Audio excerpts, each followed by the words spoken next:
In terms of research for Sesame Street, how did you go about that? We hired Ed Palmer to be head of research here. He was a wonderful guy and got along, is a wonderful man. He's not here anymore, but he's still going strong. He was from Oregon. He was a PhD, and he had done work with children and television. He was one of the few social scientists in the country that had been studying the effects of television on children. And Jerry Lesser being the other, who was chairman of our board of advisors, he at Harvard. And Ed came in and started taking material out into the field and testing it and telling producers what worked, what didn't work, what appealed, what didn't appeal, making suggestions as to how the material could be more educational or more appealing.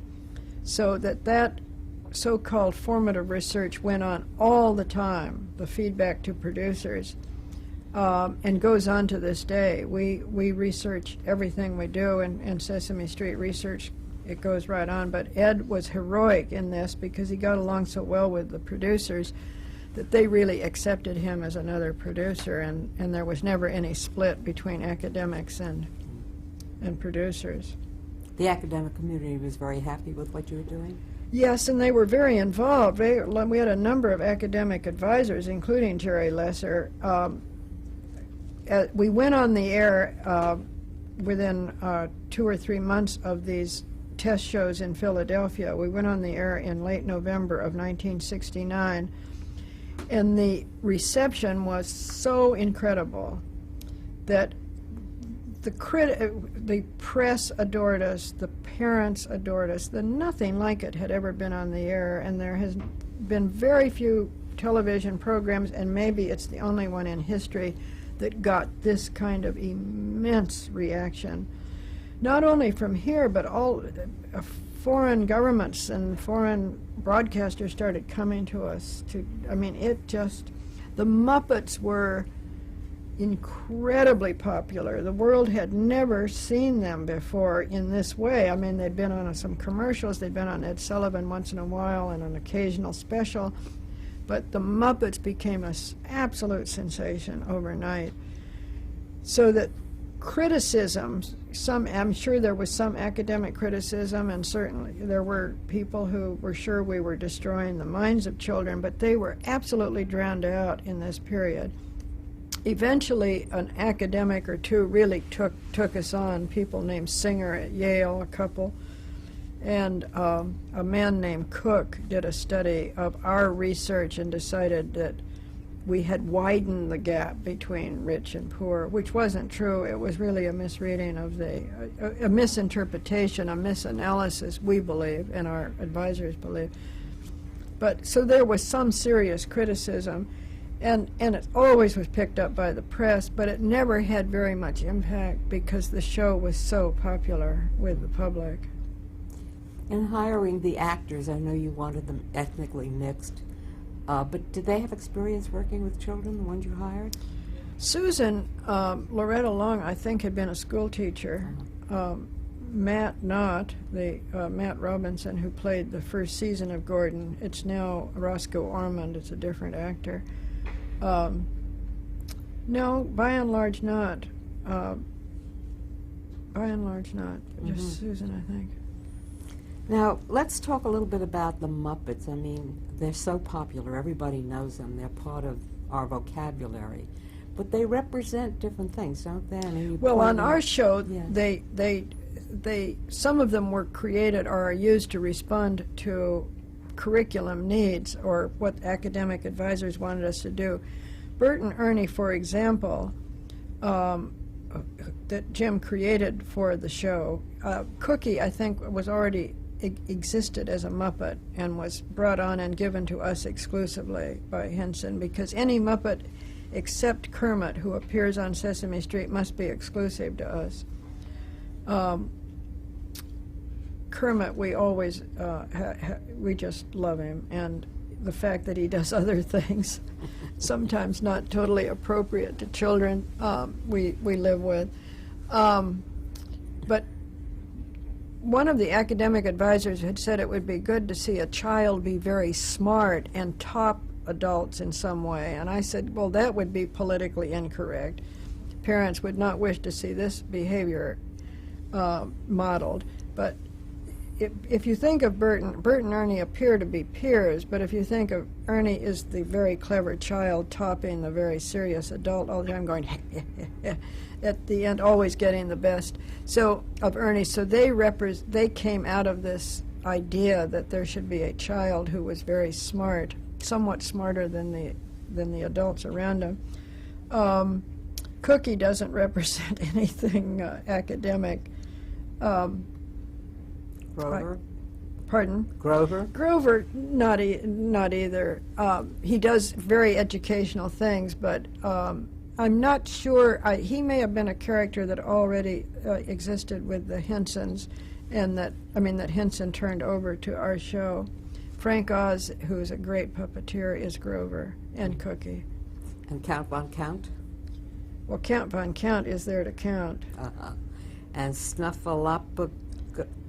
Snuffleupagus. He Yes. was invented some years later, and I think it was they just wanted a great big puppet with two puppeteers involved. They wanted Big Bird to have a best friend and to model best friend behavior. Mm-hmm. And I think Jim loved complicated puppetry, and I think he liked the idea that it was two puppeteers and it was very complex. Mm-hmm. It was an engineering feat. You didn't have any female characters. No, at the and that was beginning. very much criticized. Yeah. But Jim did not have female Muppeteers, and it's a very physical activity, very hard work. And he just never saw it was, even though his own wife was a puppeteer, it was like he didn't think of women as able to do that kind of work. So the men used falsetto voices, as in Miss Piggy, which is not Sesame Street, but became a Muppet of the Muppet Show, which happened in '77, I think it went on the air. They did falsetto voices, which I didn't like. He didn't like the idea of a puppeteer manipulating the puppet and having an independent actor speaking. It didn't work. He was such a perfectionist. So we had a terrible time, and it now came at us about that too, and a lot of women's group that we had no female, and women, just mothers, that we had no female puppets.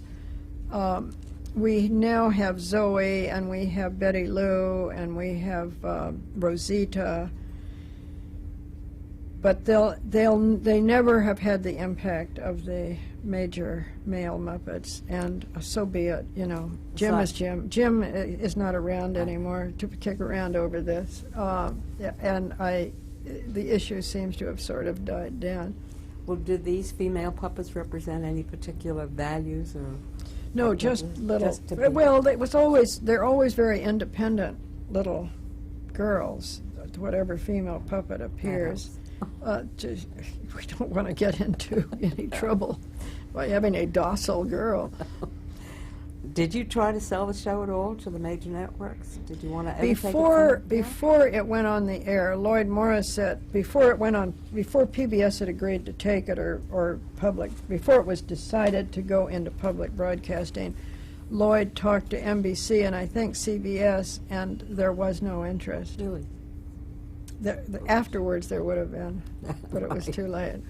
And then you became independent, the Children's Television Workshop? We incorporated in 1970 as the Children's Television Workshop. I had been executive director. I was named president. A board of directors was appointed, and it's been independent ever since. Why was it important to leave the parent, the home of public television? Well, we didn't leave public television No. exactly, but we left NET, which was a good thing because it was going to merge with 13 as events turned out. We just wanted to be free to be our own company and to do things in commercial television, which we have done occasionally. We've had programs, we have had specials on commercial television, and we had an HBO series, Encyclopedia. We just didn't want to be tied to any other entity. How did you work out the copyright issue with Jim Henson, who has done things that, apart from the Children's Television Workshop? Well, not with our Muppets. Not with your Muppets. No. I see, a whole different set. They hold the copyright, but we share control of those Muppets. A lot of the charm of Sesame Street is based on its humor. I mean, it's a serious show in its intent, but it's got a very light touch which appeals to children and adults, and that, I take it, was intentional. Oh yes, that's in the original proposal and study, that that humor should be built, that the way Alice in Wonderland is, the humor is built on several levels. This was that children would get one thing out of the humor, the adults watching with them or the older siblings would get something else. And we always meant there to be a lot of humor. We wanted adults to view this show and like this show. That was built in from the beginning. Now, I also noticed that you have had a lot of guest celebrities coming on the show. Yes, almost that was everybody. built in really to appeal to adults From more the than children. beginning, or did that come later? Oh, I think from the beginning, Yeah. pretty much. Political figures too? Not so much. I think Ethel Kennedy came on one time and read to kids, but those and Mrs. Bush came on and read to children, and Mrs. Clinton has been on. The Reagans were never interested in children. Really, I mean, it was the only administration that never paid any attention. Did the children cotton to these celebrities, or was that primarily for adult appeal? I think it's primarily for adult appeal that we do it. The children see it for its entertainment value.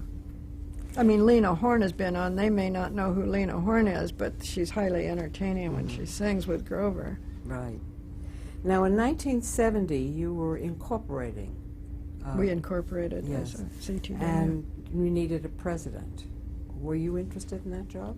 But that's what I am. Oh, then why is this question here? No, I said I was executive director of CTW when it was semi-autonomous arm of NET, and was appointed president when we incorporated in 1970. Right. And you began getting Emmy I'm awards. not the president anymore. I should have not used the present tense. I was the president for 22 years. I'm now chairman of the executive committee, and there's a new president. And you're doing a lot of other things now. And I do other things. Yes. You got your first Emmy in 1970, but you must have how many Emmys at this point for? Oh, Sesame? I think many, many, many, many. 30, 40, 50, Wow. I'm sure. I don't have them personally. They've been given to writers, to the producer over and over again for Best Children's Series. What effect did that have on funding? I've been inducted in the Television Hall of Fame, and I have received, I'm looking at those Emmys there and trying to remember what they are. One is, I think, for is an international Emmy that was given to me for, and one is, for Lifetime Achievement. I keep forgetting. Lifetime Achievement in Daytime Television. Pretty good. How did you get your funding for this after you broke away from NET? Well, the government went on funding us for a number of years, partially, and foundations stayed involved partially. We created what we called a non-broadcast materials division, which is licensing, and we started making money on books and records and toys. Not enough, alas. So we were very dependent on the government for a number, until 1980 maybe, when our licensing income started really shooting up, and we were able to become independent.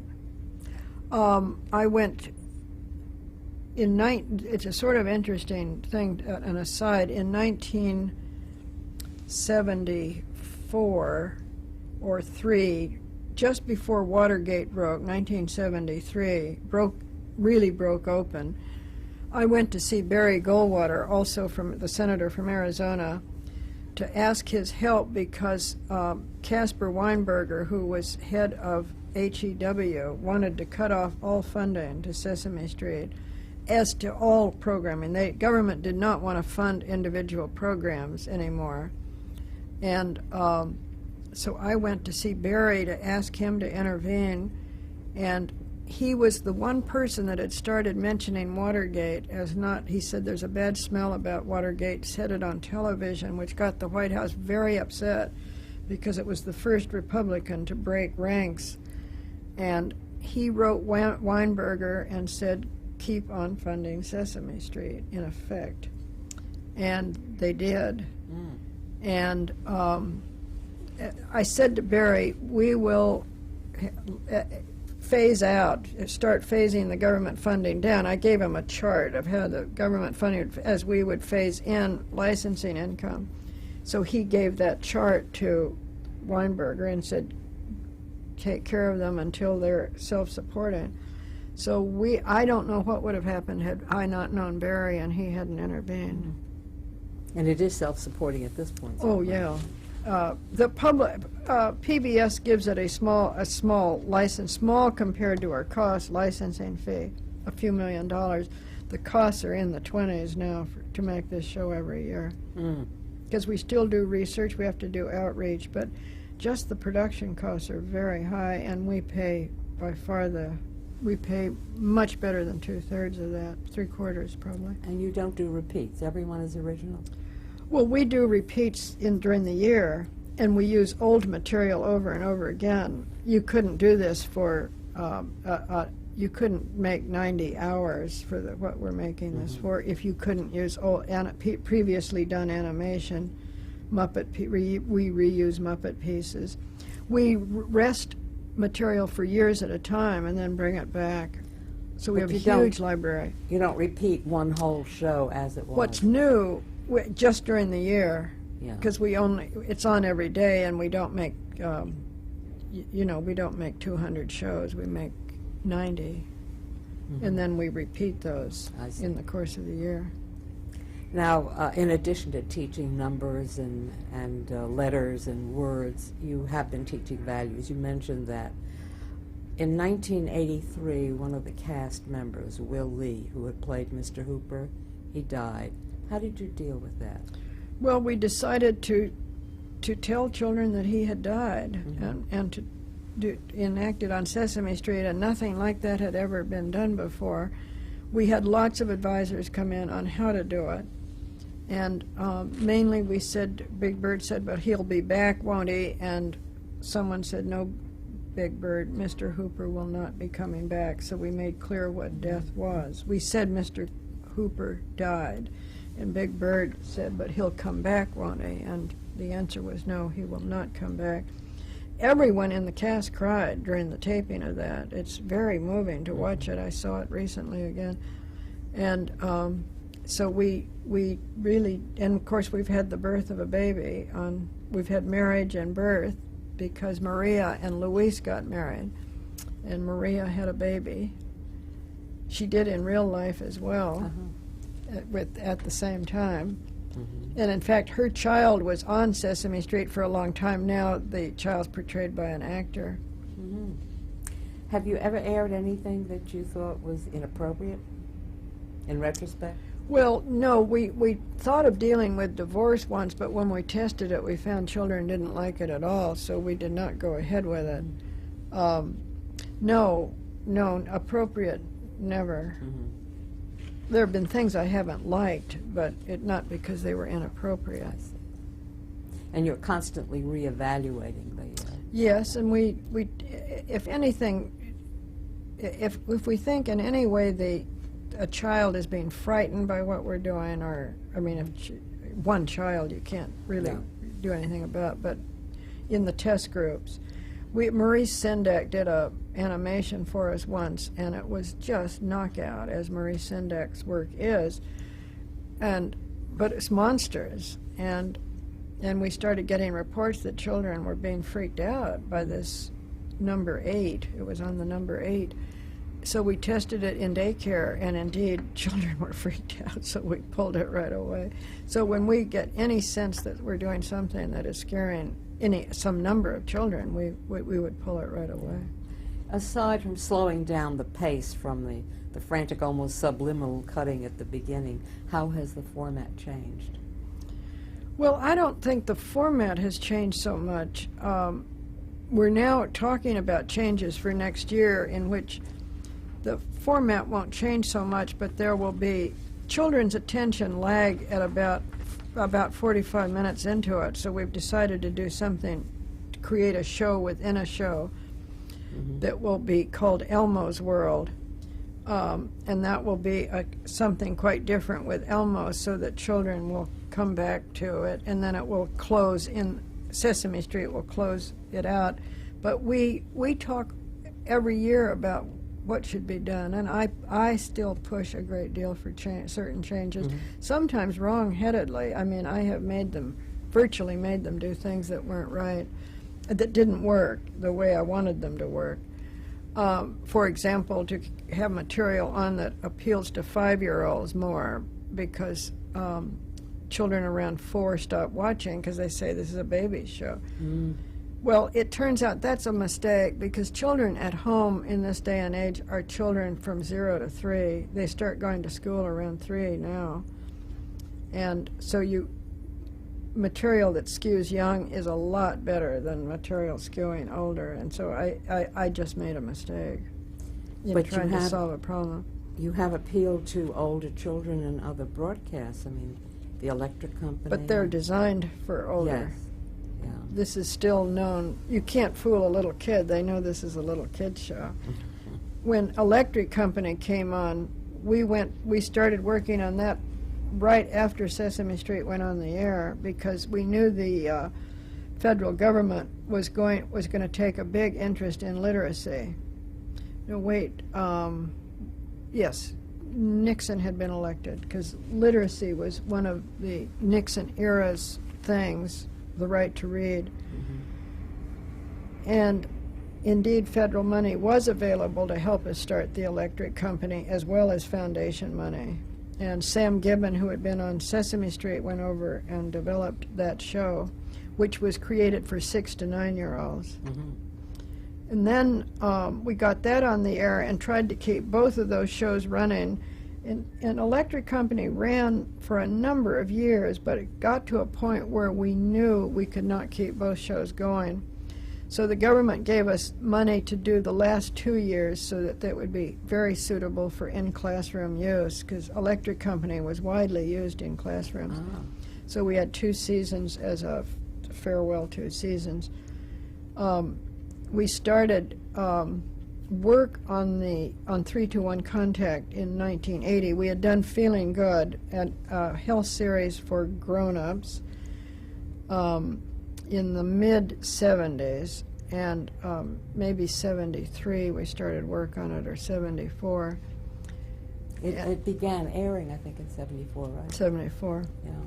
And it was not greeted well. It was an hour for adults, and it was, we just didn't get it right. And after 4 weeks of airing, I said, why don't we take it off the air and change it to a half-hour format and get someone like Dick Cavett, who is what we got, to come in and host it.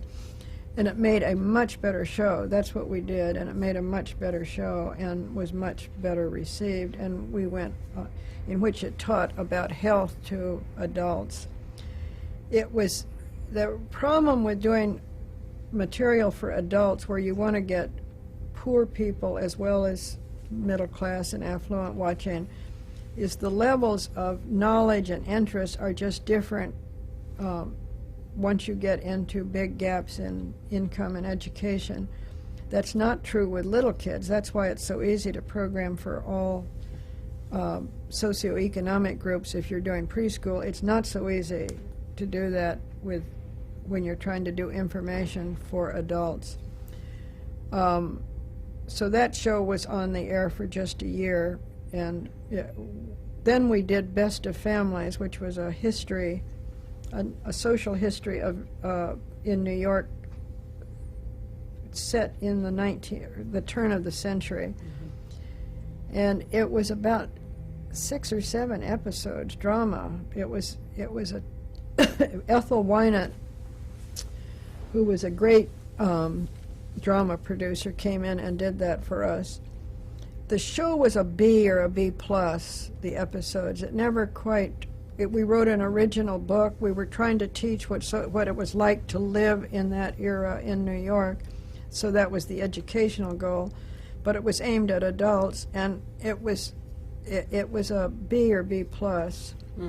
And we decided at that point that we would concentrate solely on children.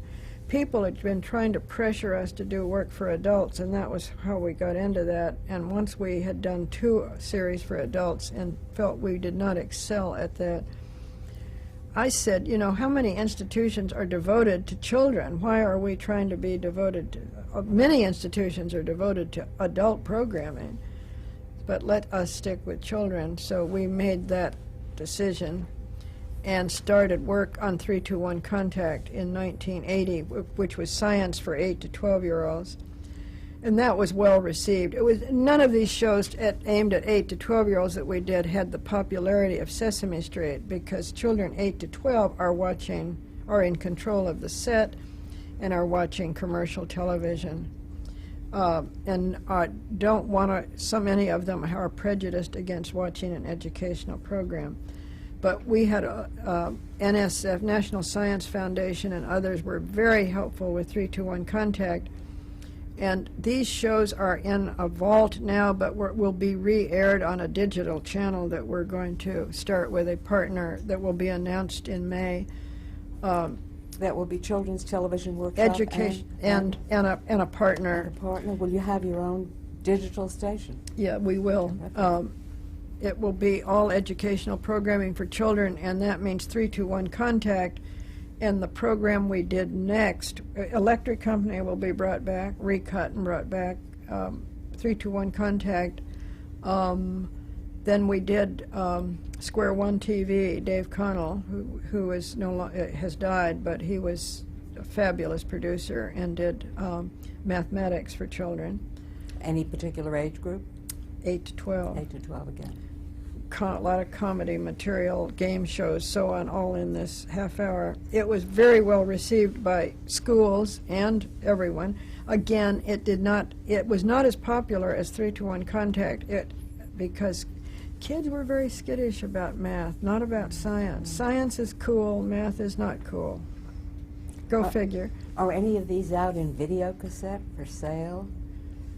No, but they'll be back on the air. I mean, they'll be back on cable one of these days. It'll be a while before people can get digital, but probably not too far in the future, because you're going to be able to buy a gadget for $200 to go on your TV set that will get you the digital channels. Not HD TV, not to be confused with HD TV, but digital. But that's the good news. The bad news is, of course, the fractionation will go on, so that there'll be 2 viewers per channel eventually. I'm going to cut right here and change tape. Okay.